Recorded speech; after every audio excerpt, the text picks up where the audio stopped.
What's poppin', people? It's Dante going for my morning walk here along the Schuylkill River Trail. Check it out. Schuylkill meaning hidden river. Yeah, this is the hidden river. It's not so secret anymore. There must have been many more trees here at one point, right? This place was probably covered with woodlands.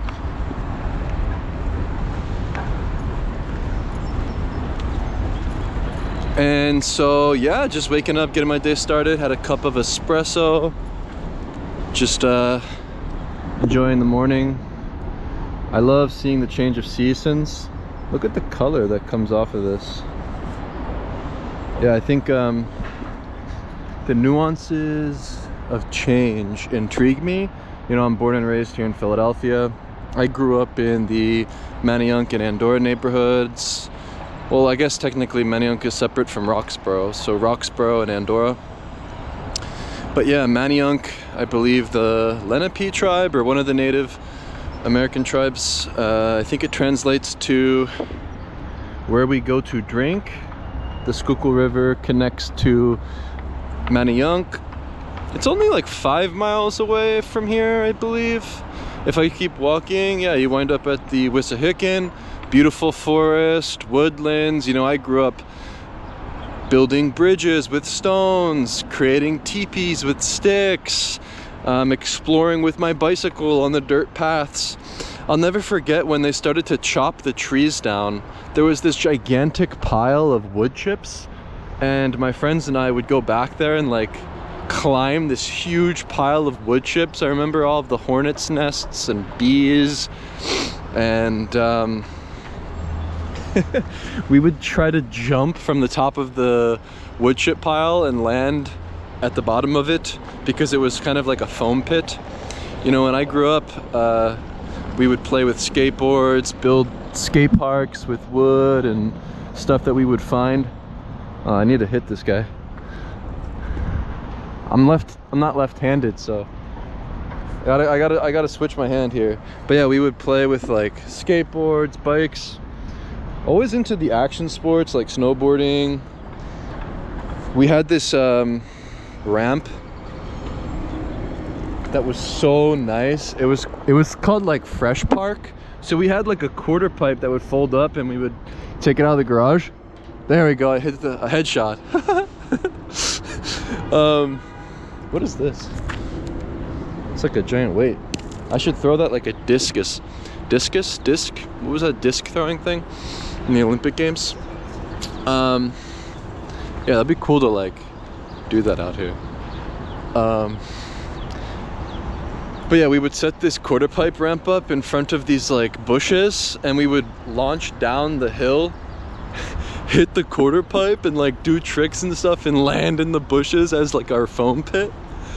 Yeah, I think I guess maybe since I was little I always embraced danger. Whoa ho ho, these are blooming, baby. This is so nice to see. Yeah, I absolutely love the change, you know, like maybe having change of seasons is nice, you know. I actually love the change of seasons. This is the perfect conditions. It'll be like 70, 75. I love this kind of like brisk morning. And yeah, it just feels nice. I love walking in the grass. I'm wearing the Vibram 5-finger knit version, ELX, LX. Yeah, these are really great. Just watch out for the dog too.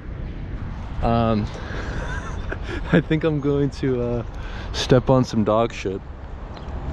So let's get onto the trail here.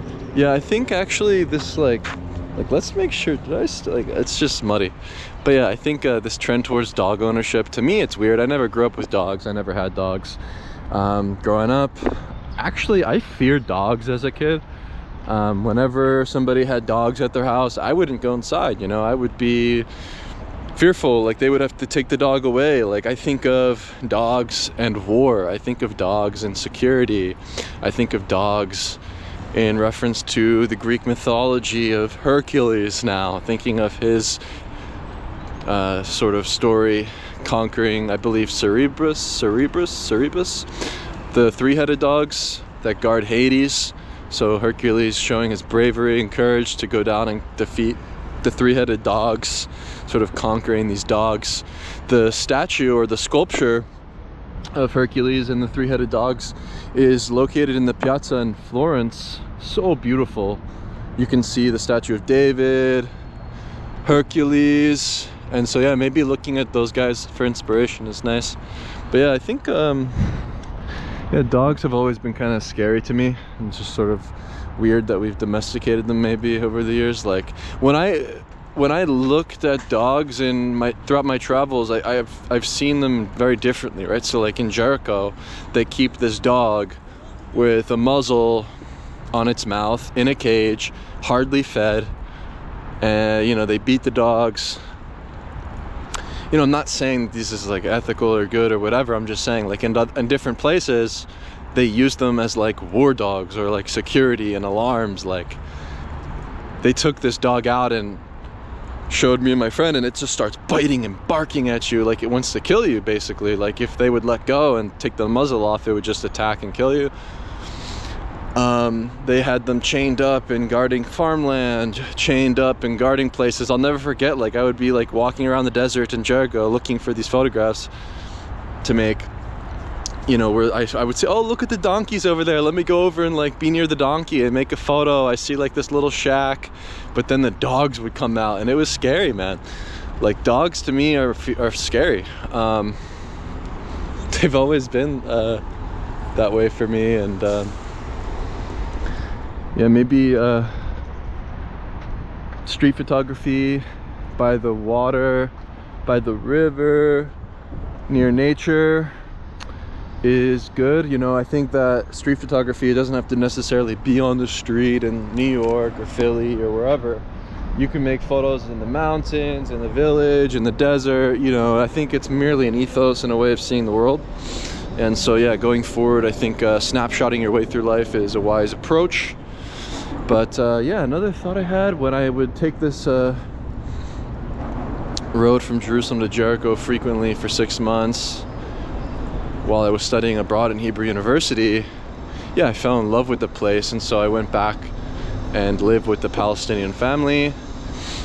I was curious about Islam. I was with a imam named Hersham for a while, sleeping on the floors of the mosques, learning all about Islam, you know, wudu, how to pray, how to sleep, how to eat. You know, brotherhood. I felt this sense of brotherhood and connection to the brothers I was with, these other young men. Yeah, it feels like Islam is very masculine, and yeah, certainly interesting experience learning the ways of Muhammad. But yeah, for reference, I'm born and raised Roman Catholic. I attended a Catholic school from grades pre-K to grade 8. I found it to be actually a really great experience overall. I really enjoyed it. You know, we had a corral with green space to go out and, you know, play during lunchtime. We had arts and crafts projects. You would do the Stations of the Cross, go to the chapel, pray in the church each month, and we would learn about, you know, basically, you know, stories of Jesus during one of our classes. We had like religion class, theology, whatever, and we learned about Jesus. We would watch Veggie Tales when we were really little. They would bring out a TV and we would watch that little cartoon, Veggie Tales, Veggie Tales. Yeah, that show was awesome. I think I grew up in a time where we had such good educational cartoons and TV. I'm even thinking of Liberty Kids on PBS Kids, where you would learn all about the American Revolution and how the country was founded. A lot of scenes from Boston and Philadelphia, you know, stories about Benjamin Franklin and all of our founding fathers and stuff. Yeah, that show was awesome. I would rewatch that, you know. What was it? Liberty Kids. They had like a cool rap song as the theme song. You had like Zaboomafoo, learn about animals. Cyber Chase, you'd learn about math. What else was there? There was a lot of great programs on PBS as a kid. You know, the programs I had as a child, I feel like were actually maybe less harmful than stuff that's maybe made now with TV and all that kind of stuff. Maybe, who knows. But yeah, so anyways, back to the story. So learning about Jesus, you know, the stories of Jesus I think are worth studying, even if not Catholic or religious at all. You know, merely consider Jesus as a philosopher. And so Jesus' way is maybe the way, I think. His wisdom that we can draw from, you know, it's obviously stood the test of time. And I think, I think maybe worth considering. So I think of turn the other cheek. And so when I think of turning the other cheek, you know, I can only tell you from my experience, right? So in Jericho, when I was photographing this group of young men, you know, we were all friendly. All these people, you know, got to know me, and nothing was really wrong or going wrong until this new stranger came up and he thought he could be a tough guy and impress and show his sort of dominance and bully me around in front of this group. He grabbed the camera from my neck and ripped it off me. And, you know, I kind of just stood my ground, looked him in the eyes. I mean, you could say I turned the other cheek. I didn't really react. I didn't respond. He kind of just was huffing and puffing when he had this anger in his eyes. This, you know, I'm in this place where I don't know anybody on like a personal level in terms of language and communication other than the elders that then scolded him, disciplined him, and yeah, he just went away. And I think that in that situation, turning the other cheek was really wise for me.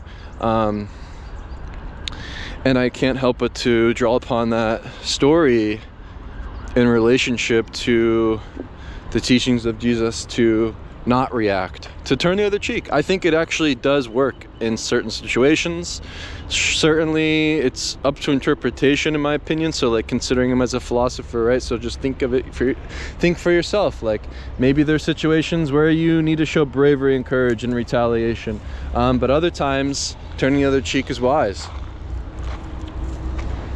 I actually can't really think of other times where I had to be aggressive and show my ground. I mean, I've not had too much confrontation, but that's certainly one that I remember. And so yeah, just a fun thought. I think thinking of his stories and interpreting them for yourself is wise. Yeah, maybe we should look into the past, think ancient, and find our wisdom there. Yeah, Jesus is maybe the way. But I do have critiques. Ew. Got that that straw, what is that stuff? That wheat, whatever that little thing is, stuck in my mouth. I just love listening to the sounds of nature and exploring and being out here by myself. It's so nice. Look at this tree. I'll make a photograph of it without leaves, and then I'll come back in a month and take the same shot. So yeah, my critique of Christianity, and mostly it's my critique of this notion of hell. So, you know, hell being this fiery pit, this place that the bad guys go, right? If you commit these mortal sins over time, you know, we're threatened with eternal damnation, eternal torment. And my theory, or my thought about hell that I sort of thought of the other day was maybe the concept of hell itself was introduced to keep everybody in line, keep everybody sort of just going with the program, being productive, not stepping out of a line, being obedient, being docile, being meek, being humble, with that threat of eternal damnation. You're gonna want to be a good guy, right? You're gonna want to do what is seen as moral and just and right in terms of these sort of Christian beliefs, right? So thinking of the West and Western civilization essentially being founded upon Christianity, I mean, it's just something to consider. Yeah, so maybe hell is just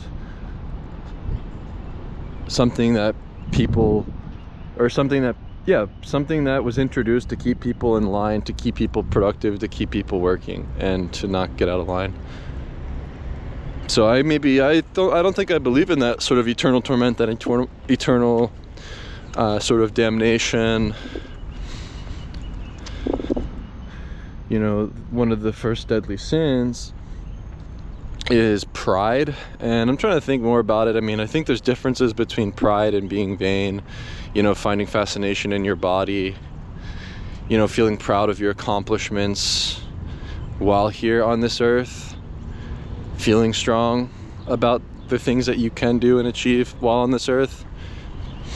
Yeah, and the notion of pride is interesting. Other things like gluttony,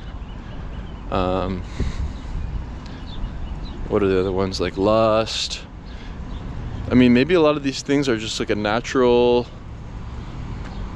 thing, and then you have to like fight the urge.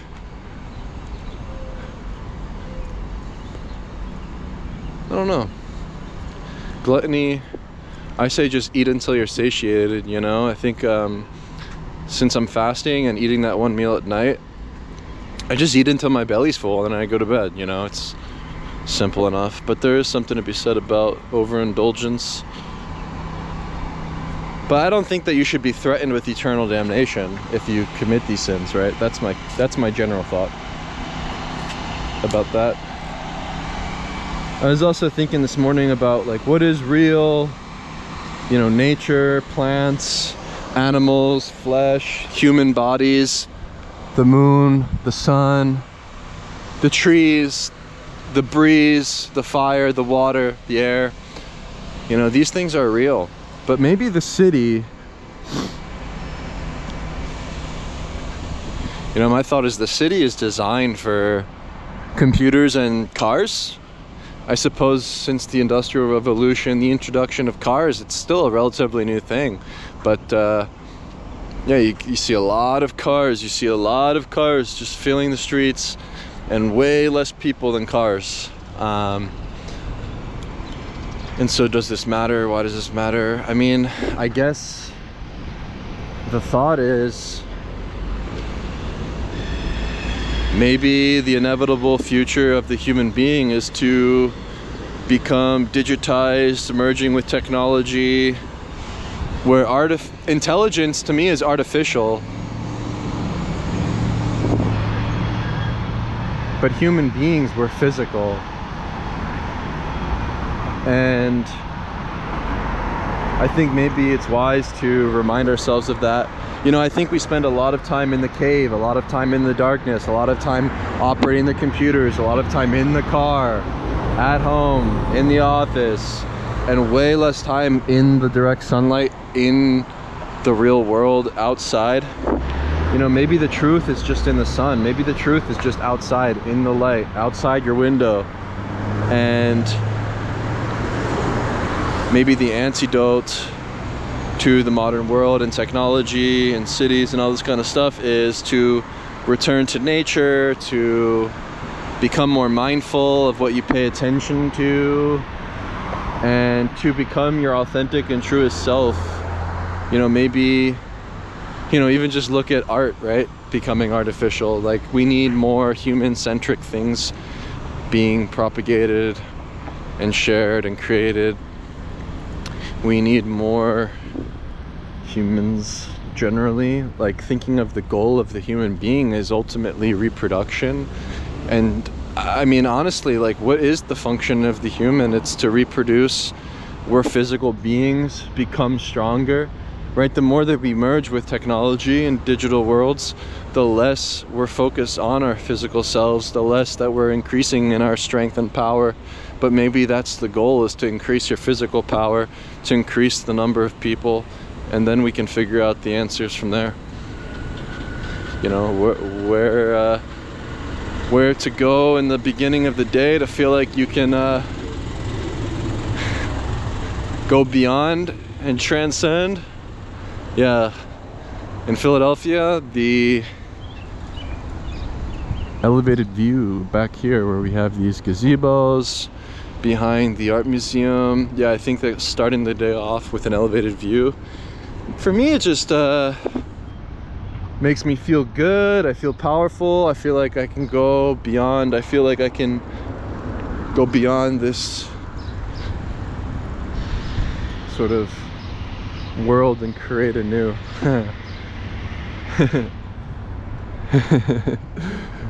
It's kind of fun. It's like, yeah, maybe you feel godlike.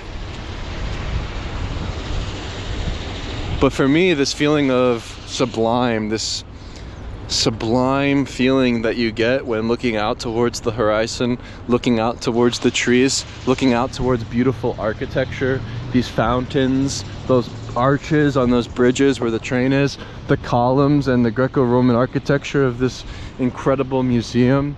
You know, there's something about being up at an elevated view and having a look at these beautiful things. It becomes something that's beyond beauty. It becomes sublime. And this is where I find my inspiration. And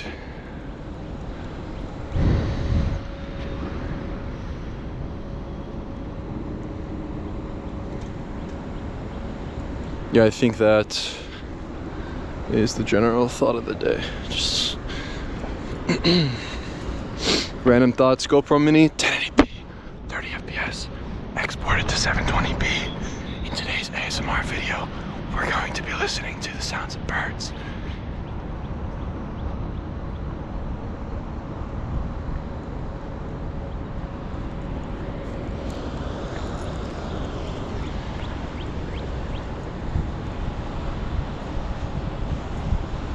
Somebody left their Mickey D's. Yummy, yummy, more for me.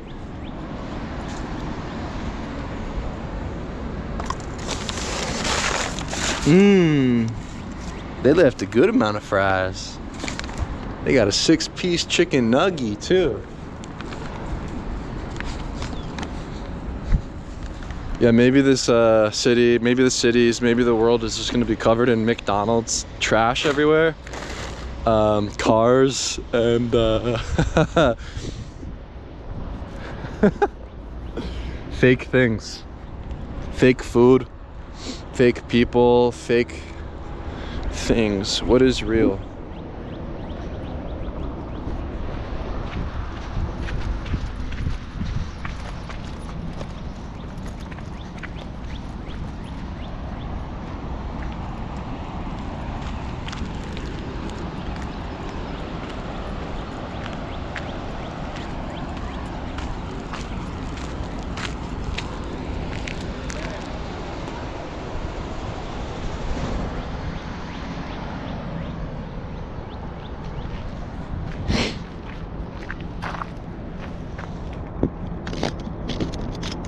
Oh, I actually brought my kendama today.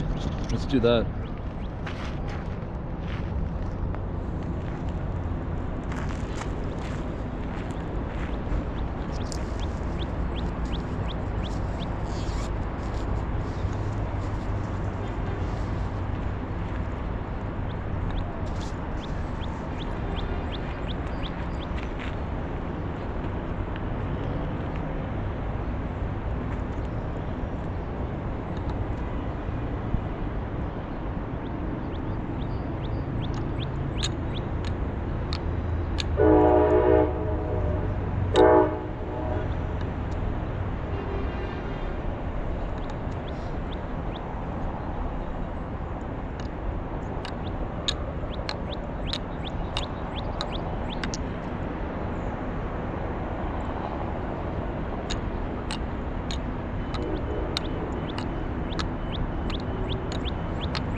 pretty amazing view.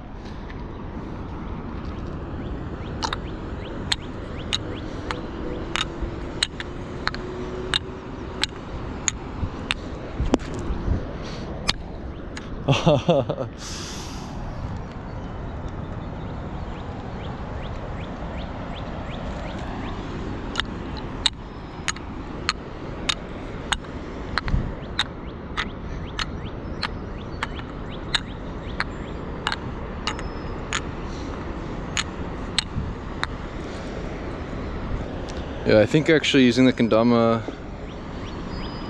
is my favorite way to meditate besides street photography.